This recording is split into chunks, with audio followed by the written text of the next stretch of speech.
శ్రీమాత్రే నమః. అందరికీ నమస్కారం. మాఘపురాణం 21వ అధ్యాయం గురించి ఇప్పుడు మనం మాట్లాడుతున్నాం. మహాశివరాత్రి అంటే పరమేశ్వరుడికి ఎంతో ఇష్టమైన రోజు. ఇది అమావాస్య రోజులలో చతుర్దశి తిథిలో వస్తుంది. ఈ తిథి అంటే ఎంతో ఇష్టం ఆ పరమేశ్వరునికి. ఈశ్వరునికి ఎంతో ఇష్టమైన ఈ తిథి రోజున ముల్లోకాలలో ఉన్న సమస్త ప్రాణులందరూ కూడా మహాశివరాత్రి శివుణ్ణి ఆరాధిస్తారు. అయితే శివరాత్రి ప్రతి నెలలోనూ వస్తుంది. కానీ మాఘమాసంలో అమావాస్యకు ముందొచ్చే చతుర్దశి తిథిని మహాశివరాత్రి అని అంటారు. మహాశివరాత్రి రోజున భక్తులందరూ నదిలో కానీ చెరువులో కానీ కాలువలో కానీ స్నానం చేసి సూర్యోదయానికి పూర్వమే శుచి శివుణ్ణి ప్రార్థించాలి. మహేశ్వరుణ్ణి బిల్వపత్రాలతో పూజించాలి. శివలింగానికి పాలాభిషేకం చేసి విశేష పూజలు చేయించాలి.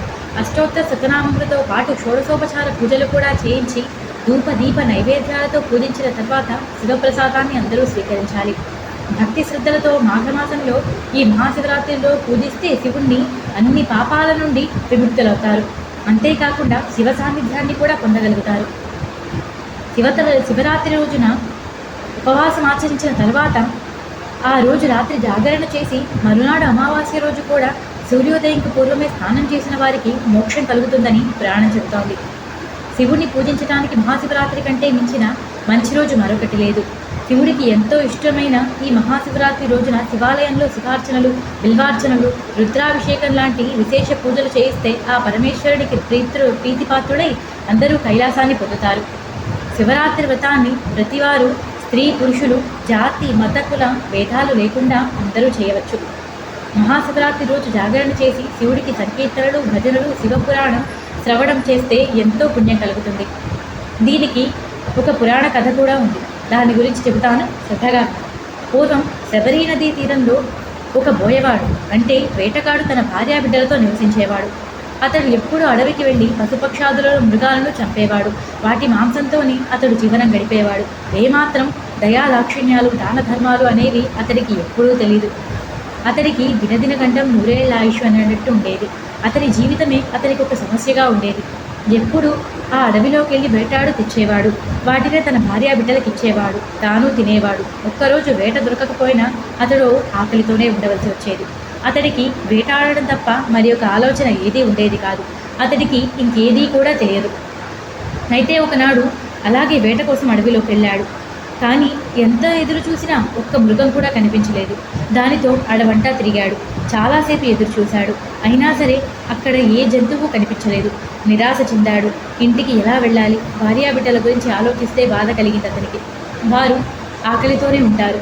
ఇతడు ఇంటికి తిరిగి ఖాళీ చేతులతో వెళ్తే వారు ఆ రోజంతా పస్తులుండవలసి వస్తుంది. ఇది ఎలా, వారి బాధ ఎలా తీర్చాలని ఆలోచిస్తూ చాలా బాధపడి ఎలాగైనా సరే, ఎంత రాత్రి వేళ అయినా సరే మృగాన్ని పట్టుకొని చంపే ఇంటికి తీసుకువెళ్ళాలని నిశ్చయించుకున్నాడు. అక్కడ దగ్గరలో ఒక మారేడు చెట్టు ఉంది. దానినెక్కి జంతువుల కోసం చూస్తూ దాని మీద నిరీక్షిస్తూ ఉన్నాడు. అయితే ఎంతసేపు గడిచినా ఇక్కడ ఒక్క జంతువు కూడా కనిపించలేదు. చాలా పొద్దుపోయింది. అర్ధరాత్రి అయింది. అయినా అతడి పట్టు మాత్రం తాను విడవలేదు. తెల్లవారుజామున చలి మంచు ఎక్కువ అవ్వసాగింది. దానితో అతడు చలికి ఎలా కాచుకోవాలో తెలియక దగ్గరలో ఉన్న చెట్టు ఆకులను మీదకి లాక్కొని వాటి చుట్టూరా శరీరాన్ని కప్పుకుంటున్నాడు. ఈ క్రమంలో ఆ చెట్టు నుంచి 2-3 ఆకులు రాలి ఆ చెట్టు కింద ఉన్న శివలింగంపై పడ్డాయి. అలా ఆ చెట్టు మీద అతడు చేసిన పనికి శివలింగం మీద బిల్వార్చన చేసిన ఫలితం అతనికి దక్కింది. అంతేకాకుండా ఆ రోజు మహాశివరాత్రి పర్వదినమైంది. ఆ రోజంతా అతడు ఏమీ తినకుండా ఉండటం, రాత్రి జాగరణ చేయటం, ఇవన్నీ అతనికి తెలియకుండా చేసిన వాటి సంపూర్ణ ఫలితం అతనికి పూర్తిగా దక్కింది. బిల్వపత్రాలతో పూజ ఎంతో శ్రేష్టమైనది. శివునికి చాలా ఇష్టమైనది. ఆ ఫలితం అంతా కూడా అతనికి పూర్తిగా దొరికింది. ప్రతి ఒక్క జీవికి వృద్ధాప్య మరణం సహజంగానే వస్తుంది.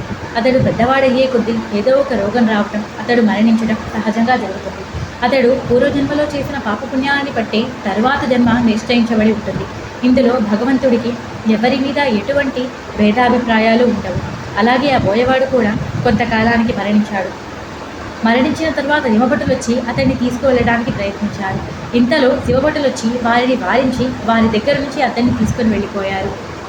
ఇలా జరగడం చూసిన యమదూతలు చాలా ఆశ్చర్యపోయారు. యమధర్మరాజు దగ్గరకు వెళ్ళి జరిగిన విషయాన్నంతా ఆయనతో వివరించారు. అప్పుడు యమధర్మరాజు కాసేపు ఆలోచించి శివునితో మాట్లాడితే ఈ విషయానికి సమాధానం తెలుస్తుందని నిర్ణయించుకొని కైలాసానికి బయలుదేరాలని అనుకున్నారు. కైలాసానికి వచ్చిన తర్వాత శివుడికి నమస్కరించారు. భూతగణాలన్నిటినీ తన అదుపులో ఉంచుకునే పరమేశ్వరుడు యమధర్మరాజుని చూసి దీర్ఘాయుష్మాన్ భవ అంటూ దీవించారు. ఏం యమధర్మరాజా, బాగున్నావా? నీ లోకమంతా బాగుందా అని ప్రశ్నించారు. పరమేశ్వరుడి మాటలు విన్న యమధర్మరాజు ఇలా అంటున్నారు. ఏమని చెప్పమంటావు స్వామి? నేను జీవుని పుట్టుపూర్వత్రాలు, పాపపుణ్యాలు, పూర్వజన్మ సుకృతం, వచ్చే జన్మ పాపం అన్నిటినీ కూడా పరిశీలించి ఆ తర్వాతే ఒక నిర్ణయానికి వస్తాను. అతడు పాపాత్ముడా పుణ్యాత్ముడా, ఇతడికి వెయ్యవలసిన శిక్ష ఏమిటి, ఇతడు ఏ లోకానికి వెళ్ళాలి, ఇవన్నీ నిశ్చయిస్తాను.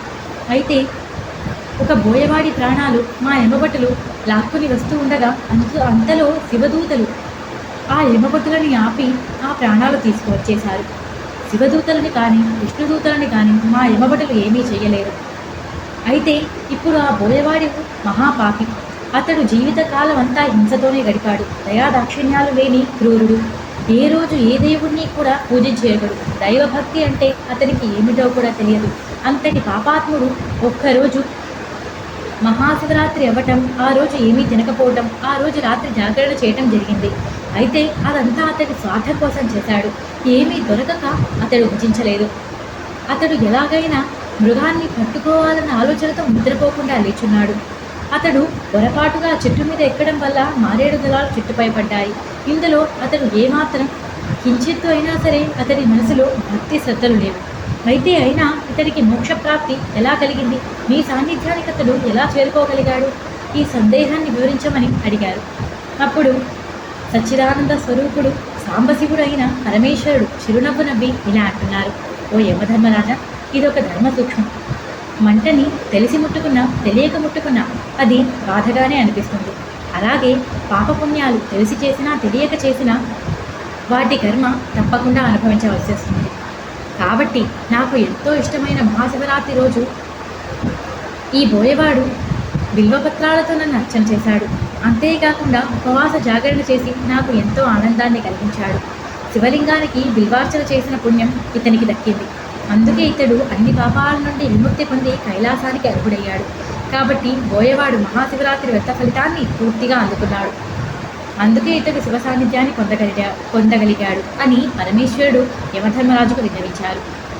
అప్పుడు యమధర్మరాజు ఈ సూక్ష్మాన్ని గ్రహించి ఆ బోయవాడికి శివ సాన్నిధ్యమే ఖచ్చితమని నిశ్చయించుకుని సమాధానపడి అక్కడి నుంచి వెళ్ళిపోయారు.